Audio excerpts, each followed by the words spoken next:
This screencast is about setting up an RxC contingency table and conducting a hypothesis test. So in this setting, we have two categorical variables. Let's call them X and Y, and they're each measured on all of N subjects in our sample. So we're interested in determining whether there is some kind of a dependence between these two variables, X and Y, and they're both categorical variables, so they have a number of levels, and the number may be more than 2. So it's a generalization of a 2 by 2 contingency table. So let's say we have the number R categories for our variable X, R categories or R levels, we could call it, and we have C categories or C levels for our variable Y. That's why we call it an R by C contingency table. R, we can choose that letter to stand for rows and C for columns. So we can still think of this data in terms of counts and a table, and our hypotheses are, the null hypothesis is that X is independent of Y, or another way of saying that X is not associated with Y, and the alternative hypothesis is that there is an association, or there is a dependence between X and Y. Another way of saying that is that under the null hypothesis, knowing the level of X will tell us nothing, give us no information about Y. Whereas under the alternative hypothesis, knowing the level of X will tell us something about Y, or the probability of being in a particular category of Y. We can organize the data into a table like this, where we have columns defined by Y. So in this case, we have Y has 2 categories, and we're labeling those categories 1 and 2. It could be cars and trucks, or smokers and non-smokers, or disease and non-disease, any kind of categorical levels. And in X, we have 1, 2, and 3 levels. Again, it could be cars, trucks, and motorcycles, or any kind of categories, low, medium, and high. And then we have 6 cells that correspond to each pair of levels that these variables can take. Here, X is equal to 1, Y is equal to 1, 0, 1, 2, X is equal to 1, Y is equal to 2, and so on. So the subscripts here denote the first subscript is the row, and the second subscript is the column. O stands for observed. These are the counts, the number of individuals that have this combination of values for their 2 categorical variables. And then we have totals on what we call the margins here. So R1 would be O11 plus O12. R2 would be O21 plus O22. And then C1 is the sum of O11, O21, and O31. N here is the total sum of individuals, the total number of individuals, which is equal to the total sum of all the cell counts. So this is how the table is organized. And we have the observed, and what we need to do to compute a chi-square statistic to test for the association is compute an expected count for each cell.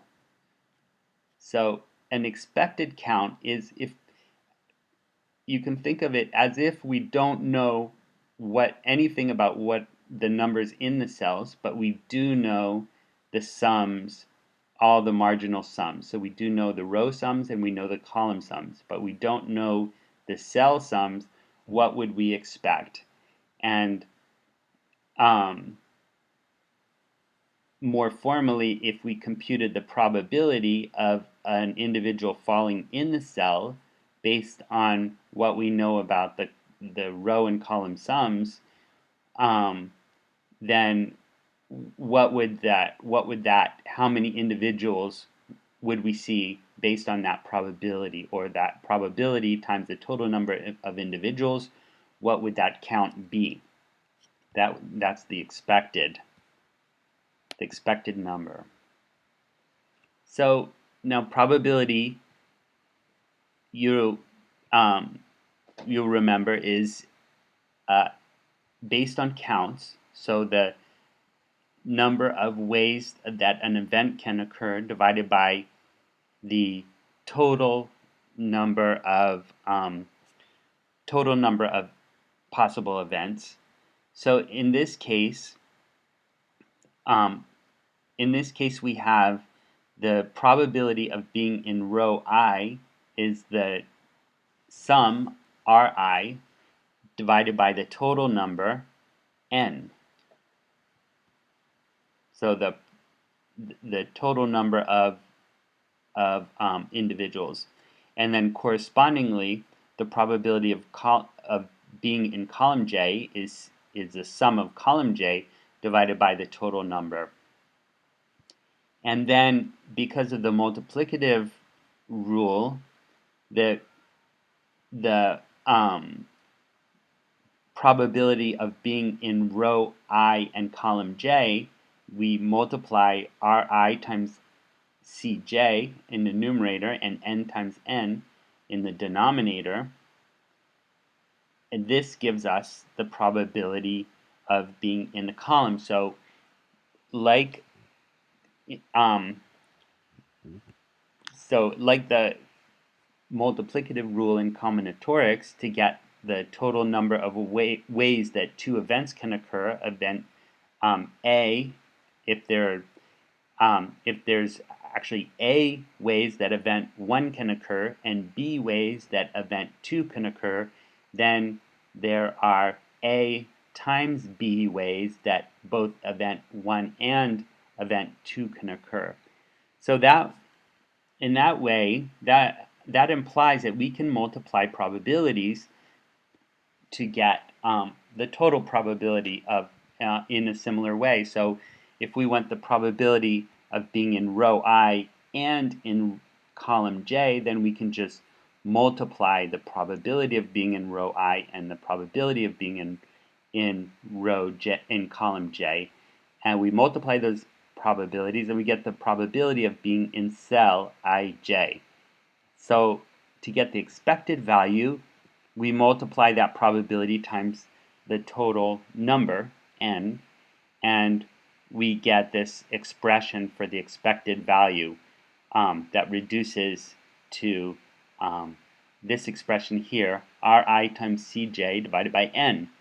So now we apply that simple expression for the expected value, or the long run average of counts within a cell, given the column and row totals.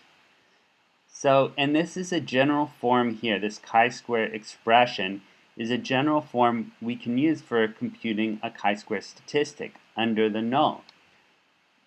So if the null is true, then, and we take the observed values here, subtract the expected values, square that, divide it by the expected, and sum it over all of our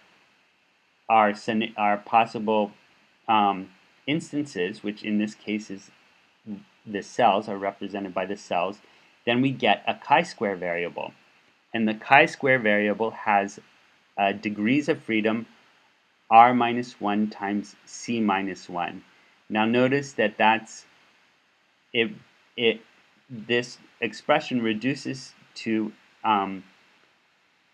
1, the degrees of freedom reduced to 1 for a 2 by 2 table. So we can actually apply this to a 2 by 2 table and also tables larger than 2 by 2.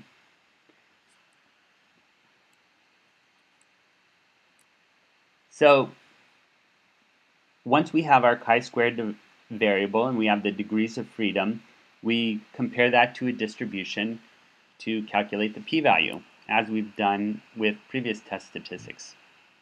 Thanks.